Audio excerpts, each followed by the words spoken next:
Hello and welcome to property Guru. स्वागत है आपका इस शो में। आपके साथ मैं हूं विपिन भाट। प्रॉपर्टी की सभी जरूरी जानकारियों के अलावा हम इस शो में आपको देंगे आपकी प्रॉपर्टी से जुड़े इन्वेस्टमेंट और लीगल सवालों के जवाब। साथ ही आपको बताएंगे प्रॉपर्टी बाजार का ताजा हाल। तो आइए करते हैं आज के शो की शुरुआत, लेकिन सबसे पहले देख लेते हैं क्या है आज खास।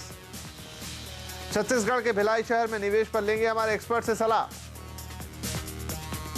सोसाइटी बनाने में बिल्डरों की आनाकानी, ऐसे में क्या लीगल कार्रवाई करें, जानेंगे अपने लीगल एक्सपर्ट से। और आज देखेंगे घर खरीदने के बाद उसकी सजावट में कैसे दें आलीशान टच।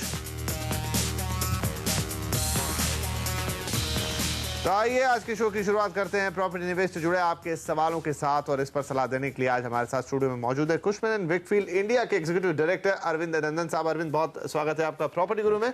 तो आइए अरविंद जी के साथ सवाल जवाब का सिलसिला शुरू करते हैं। लेते हैं अपने पहले कॉलर को, जो कि है प्रशांत गुप्ता साहब। प्रशांत जी, पूछिए अपना सवाल।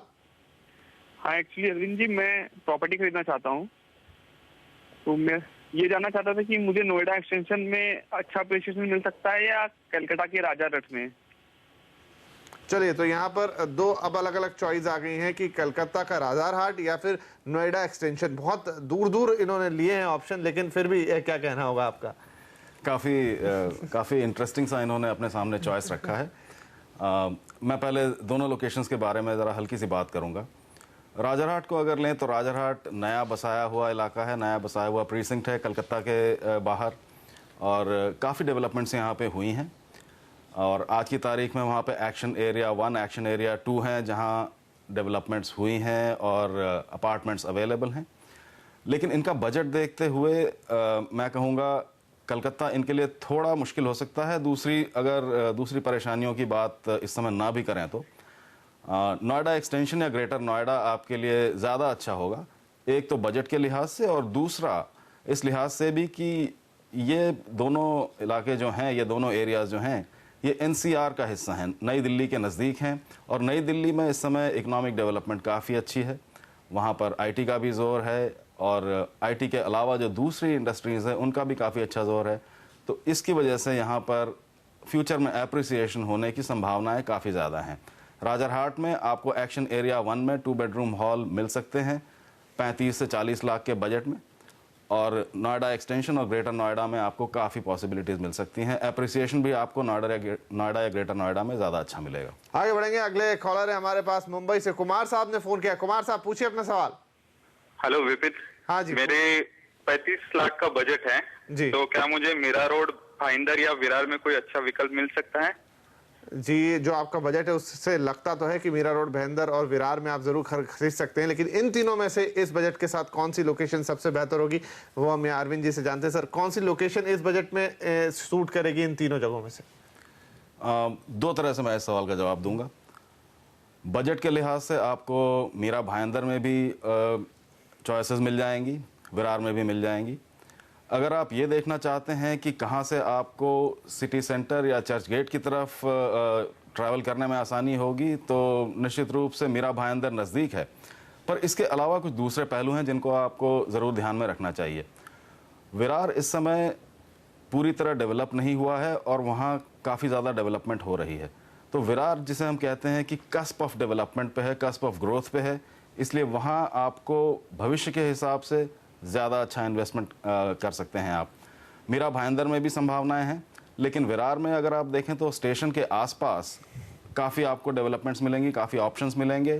प्राइसेस इस समय वहाँ पर 4000 या 4000 से कुछ कम में भी मिल सकते हैं, यानी कि आप कुछ बड़े अपार्टमेंट्स खरीदने में वहाँ सक्सेसफुल हो सकते हैं। तो मेरा ख्याल ये होगा कि अगर आपके पास कोई और कंपल्शन नहीं है, अगर आपकी कोई और ऐसी ज़रूरत नहीं है, तो आप विरार को ज़रूर अपने ध्यान में रखें मीरा भाईंदर से पहले। आगे बढ़ेंगे, अगला कॉल आ रहा है हमारे पास भिलाई से जयंतीलाल पटेल साहब है फोन लाइन पर। पटेल साहब, पूछिए अपना सवाल।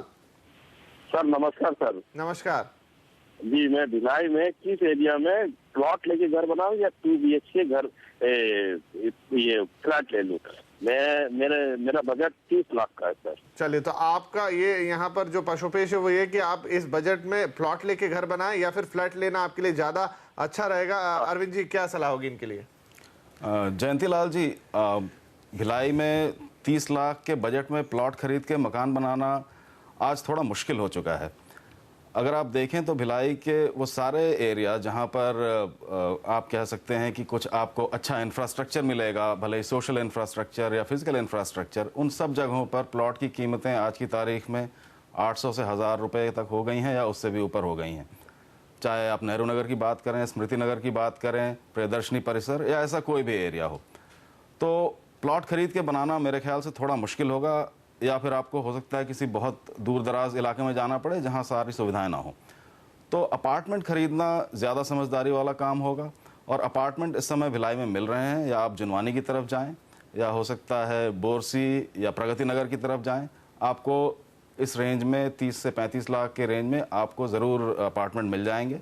अगर आप और सस्ते में लेना चाहते हैं तो आप कुछ रायपुर की दिशा में चलें, और हो सकता है भिलाई 3 में भी आपको 20 लाख से 22 लाख की रेंज में भी आपको मिल जाएं।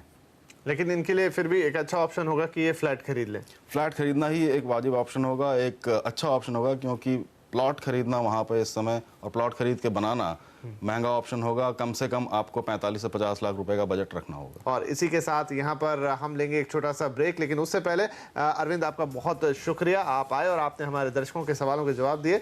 और हमेशा की तरह अगर आपके मन में प्रॉपर्टी इन्वेस्टमेंट से जुड़े कोई भी सवाल हैं तो आप अपने नाम, पते और फोन नंबर के साथ हमें लिखें pg@moneycontrol.com पर। आगे देंगे आपकी प्रॉपर्टी से जुड़े लीगल सवालों के जवाब लीगल एक्सपर्ट उदय वावीकर के साथ। लेकिन उससे पहले आइए आपको बता दें कि देश के अलग अलग हिस्सों में प्रॉपर्टी किस कीमत पर बिक रही है।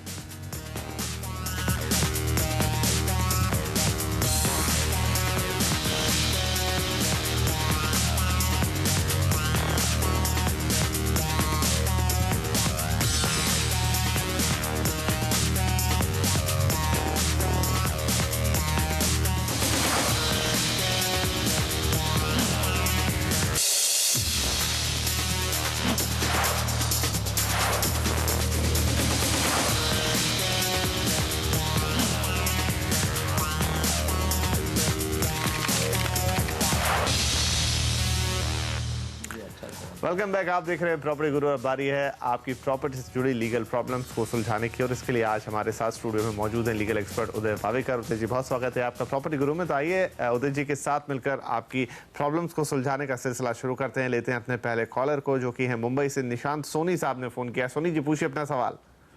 अच्छा, हाँ जी, पूछिए। हाँ, मेरा क्वेरी एक पहली बात तो है regarding formation of the society. जी हेलो। हाँ जी, हाँ बोलिए।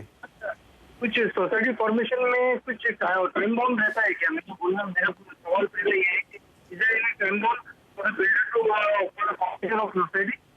जी, आपकी आवाज़ थोड़ी टूट रही है, लेकिन जितना मैं आपका सवाल समझ पाया हूँ, आप ये पूछना चाह रहे हैं कि क्या सोसाइटी बनाने के लिए कोई टाइमलाइन होती है जो बिल्डर को जहाँ पर उसे फॉलो करना होता है, और इससे संबंधित और दूसरी बातें क्या होती हैं। तो यहाँ पर हम उदय जी से विस्तार से जान लेते हैं। सर, क्या किसी समय सीमा के अंदर बिल्डर को सोसाइटी बनाना ज़रूरी है? ये बड़े नसीबदार है कि ये बम्बई में रहते हैं। महाराष्ट्र फ्लैट ओनरशिप एक्ट के तहत सोसाइटी बनाना बिल्डर का आद्य कर्तव्य है, वैधानिक कर्तव्य है, और उसे करना चाहिए। आप जैसे कहा कि 4 महीने के अंदर उसी के अंदर उसको सोसाइटी बनाना है।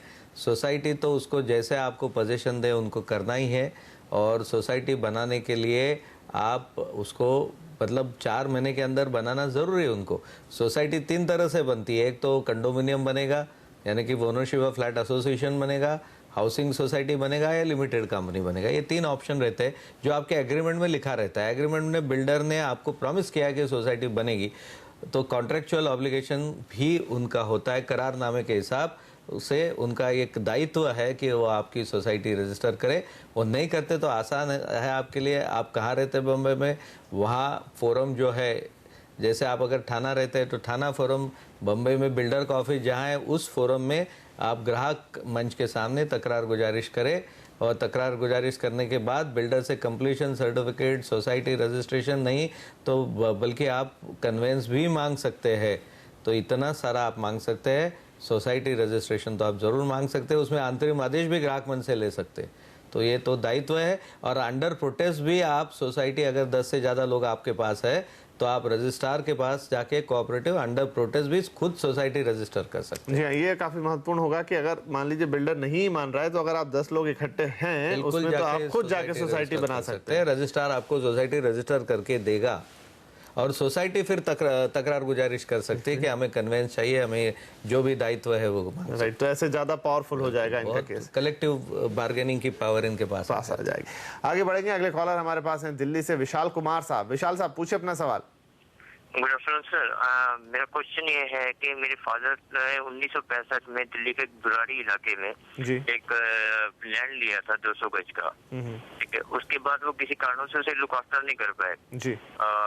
तो उसके बाद उनकी डेथ के बाद जब वो पेपर्स मेरे हाथ लगे, ओरिजिनल पेपर्स, एक फर्द है और एक सेल डीड है रजिस्टर्ड, जिसमें एरिया वगैरह सब दिया हुआ है, ठीक है। बट पहली चीज तो ये है कि मुझे बता दें कि उस लैंड को कैसे, जो पर्टिकुलर लैंड को कैसे लोकेट किया जाए, आइडेंटिफाई किया जाए। दूसरा चीज, क्योंकि 40 साल 45 साल गुजर गया, तो मेरा शक है शायद वो लैंड पे किसी तरीके से गैर तरीके से किसी ने ऑक्युपाइड करी होगी। तो अगर ऐसा ऑक्युपाइड कर लिया गया तो उसके लिए क्या किया जा सकता है? जी जरूर, विशाल जी आपकी मदद करते हैं। उदय जी क्या सलाह होगी इनके लिए? इसमें दो सलाह मैं इनको दे सकता हूँ कि अच्छे प्रॉपर्टी के वकील दिल्ली से लेके सर्च रिपोर्ट करवाइए, क्योंकि ये तहसीलदार के ऑफिस में या लैंड रिकॉर्ड के ऑफिस में इनको सारा रिकॉर्ड मिल जाएगा। 40 साल कोई बड़ी बात नहीं है। अगर ये प्रॉपर सर्च रिपोर्ट किसी व्यवसायिक से करा ले तो इनको पता चल जाएगा कि आज वो प्रॉपर्टी की स्थिति क्या है, कितने ट्रांसफ़र हुए, कैसे ट्रांसफ़र हुए, किसने ट्रांसफ़र कराए। इसके बाद वो कानूनी सलाह ले सकते हैं कि किस तरह से वो मुकदमा जाहिर कर सकते हैं, अपना हक मांग सकते हैं। आगे बढ़ेंगे हम, यहाँ पर पुणे से अगले कॉलर हैं आकाश वशिष्ठ साहब। आकाश जी पूछिए अपना सवाल। हाँ जी नमस्ते सर, मैं पुणे से आकाश बोल रहा हूँ जी। सर मेरे मदर और फादर ने मिलके एक फ्लैट बुक किया था नोएडा में जी। तो अब अनफॉर्चुनेटली मेरे फादर एक्सपायर हो गए हैं 2-3 महीने पहले जी। तो उसमें फर्स्ट होल्डर मेरी मदर का नाम है, तो उसमें बिल्डर कह रहा है कि सक्सेशन सर्टिफिकेट लाना पड़ेगा। जबकि मैंने यहाँ 1-2 लोगों को पूछा, वो कहते हैं कि सक्सेशन सर्टिफिकेट के बिना काम हो जाना चाहिए क्योंकि मेरी मदर फर्स्ट अलॉटी है। हाँ, तो आपका क्या टेक है उस पर? जी जरूर, यहाँ पर आकाश जी आपकी मदद करेंगे। उदय जी इनके लिए क्या सलाह होगी? अगर आपका जॉइंट एग्रीमेंट रजिस्टर्ड है आकाश जी, मदर और फादर के नाम का एग्रीमेंट जो है वो रजिस्टर्ड है? नहीं सर, रजिस्टर्ड तो नहीं है, लेकिन अग्रीमेंट बनाया, मतलब फिजिकली गए नहीं है कभी मदर और फादर वहाँ, साइन ही करके भेजा। हाँ, बट एग्रीमेंट है ना मदर के नाम पे? हाँ जी, हाँ जी। अगर मदर के नाम पे एग्रीमेंट है और वो रजिस्टर्ड नहीं है तो कानूनी दिक्कत आपको काफ़ी आ सकती है। मगर आप एक चीज़ कर सकते हैं कि सिंस मदर का पहला नाम है तो आपको मदर के नाम पे आप एग्रीमेंट रजिस्टर करना ग्राहक मंच में जाके, क्योंकि ये सेवा में त्रुटि है, ग्राहक मंच में तकरार गुजारिश करो। सिविल कोर्ट में भी आप स्पेसिफिक रिलीफ के लिए जा सकते हैं कि एग्रीमेंट रजिस्टर करना। महाराष्ट्र फ्लैट ओनरशिप एक्ट धारा 4 के अंदर वो बिल्कुल, अगर उन्होंने एक पैसा भी लिया, एनी सम ऑफ मनी ये वर्ड यूज़ किया है, एक पैसा भी लिया तो इनको एग्रीमेंट करना बहुत ज़रूरी है और 20% से ज़्यादा ये पैसे नहीं ले सकते। अगर ये विकासक ने किया है और एग्रीमेंट रजिस्टर नहीं कर रहा है तो ये सेवा में त्रुटि है। ग्राहक मंच आपको जल्दी से, मतलब काफ़ी जल्दी से जल्दी 1-2 साल के अंदर भी हो तो आपको ये निर्णय मिल जाएगा कि एग्रीमेंट आपका रजिस्टर होना चाहिए। मुआवजा मिलेगा, पेनल्टी लग जाएगी, या तो आप सिटी सिविल में इंटरम रिलीफ लेके स्पेसिफिक परफॉर्मेंस में जा सकते हैं। यही अंतरिम आदेश आपको ग्राहक मंच में भी मिल सकता है। हम अब एक ईमेल लेंगे जो भेजा है कुणाल साहब ने, और वो पूछना चाहते हैं कि उनके पिताजी ने एक घर खरीदा था जो पिछले 40 साल से उसमें रह रहे हैं, लेकिन चाचा जी ने अब ये घर हत्या लिया है, सारे कागजात भी उनके पास है, और ऐसे में अब अगर ये घर उन्हें वापस चाहिए तो इसके लिए वो क्या कर सकते हैं? उदय जी, सवाल ये उठता है कि इनके घर का जो एग्रीमेंट है वो किसके नाम पे है। अगर ये पिताजी के नाम पर है तो प्रॉपर्टी इनका है, और फिर चाचा जी उसमें है तो कितने साल से रह रहे, ये भी सवाल उठता है। इन्हें कोई अच्छे वकील की दिल्ली से सलाह लेनी चाहिए, क्योंकि कारण ये है कि या तो ये इनको एविक्शन सूट दाखिल कर सकते हैं क्योंकि प्रॉपर्टी इनका है, मगर वो अगर डीम टेनेंट बनते हैं, क्या कुछ भाड़ा दे रहे थे, क्या कितना साल से रह रहे थे, ये सब तहकीकात करनी पड़ेगी। इसके लिए मुझे इनको सलाह है कि सारे कागजात लिए बिना, जैसे डॉक्टर अगर आपको हेडेक हो गया है तो एनासिन दे के काम नहीं चलेगा, आपका सिटी स्कैन भी करना ज़रूरी है, शायद आपको ब्रेन हैमरेज हो गया तो क्या करें। तो इसके लिए आप अच्छे व्यवसायी का सलाह ले लो और वहाँ सारे पेपर उनको बताओ और आपको कानूनी सलाह वो दे सकते हैं। फिलहाल हम तो यही कह सकते हैं आपको कि आपका हक तो ज़रूर बनता है, मगर कैसे बनता है और कैसे उसका केस करें, सिविल कोर्ट में आपको जाना बहुत ज़रूरी है। तो चलिए, ये सलाह हुई आपके लिए उदय जी की। तो इस सलाह पे अगर आप आगे बढ़ते हैं तो आपकी समस्याओं का हल हो सकता है। अगर फिर भी ना हो तो आप हमें अगली बार फिर फ़ोन कर सकते हैं, या ईमेल और डिटेल के साथ भेज सकते हैं, तो हम आपकी ज़्यादा मदद कर पाएंगे। और इसी के साथ हम लीगल सवाल जवाब का सिलसिला यहीं ख़त्म करेंगे। उदय जी, आपका बहुत शुक्रिया, आप आए और आपने हमारे दर्शकों के सवालों के जवाब दिए। और यहाँ पर हम लेने जा रहे हैं एक छोटा सा ब्रेक, लेकिन ब्रेक के बाद भी प्रॉपर्टी गुरु जारी रहेगा, बने रहिए हमारे साथ।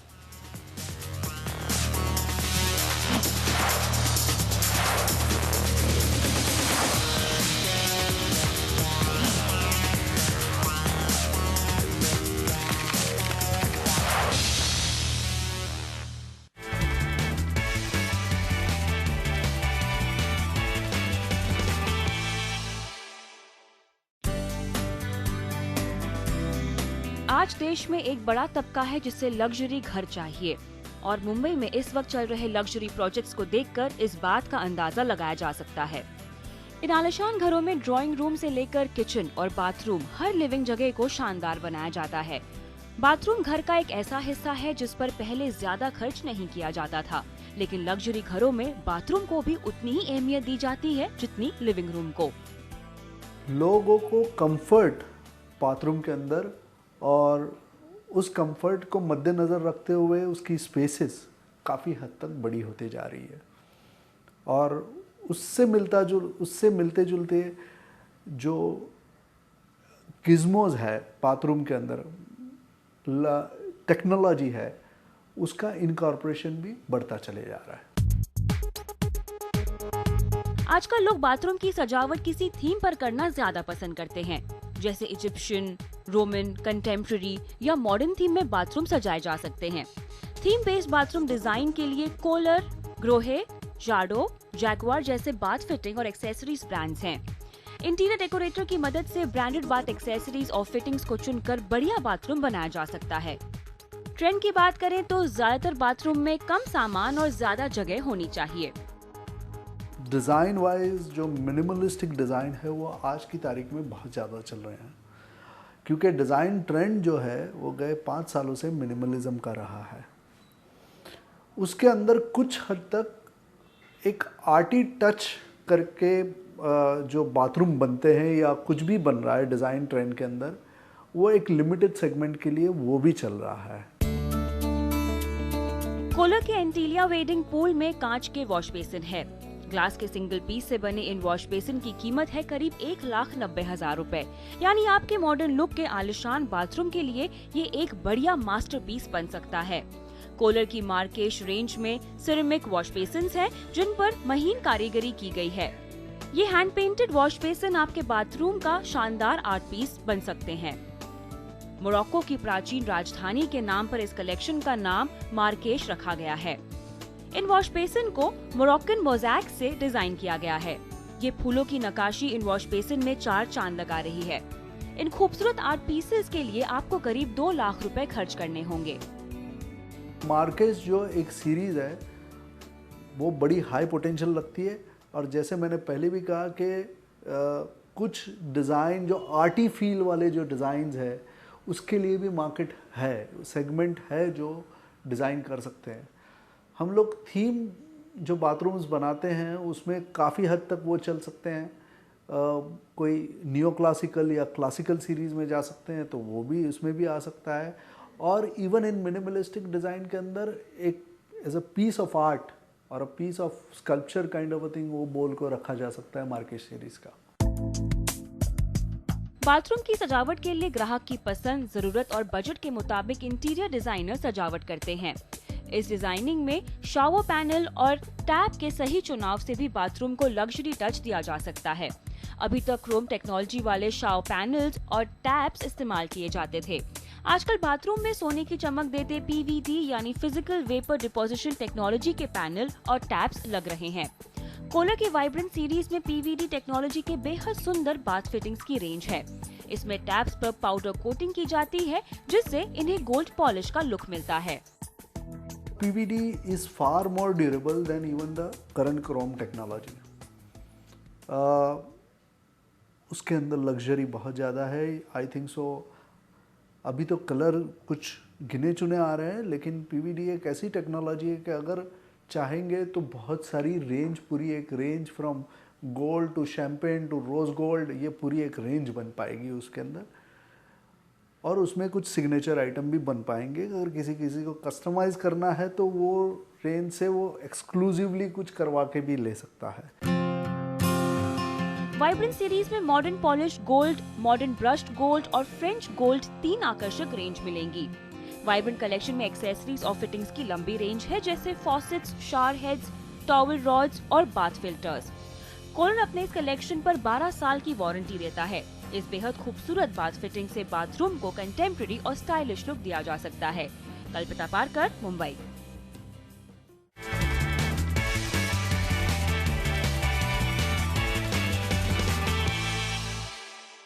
तो फिलहाल आज के लिए इतना ही। लेंगे आपसे इजाजत, अगले हफ्ते फिर होगी मुलाकात। तब तक के लिए नमस्कार।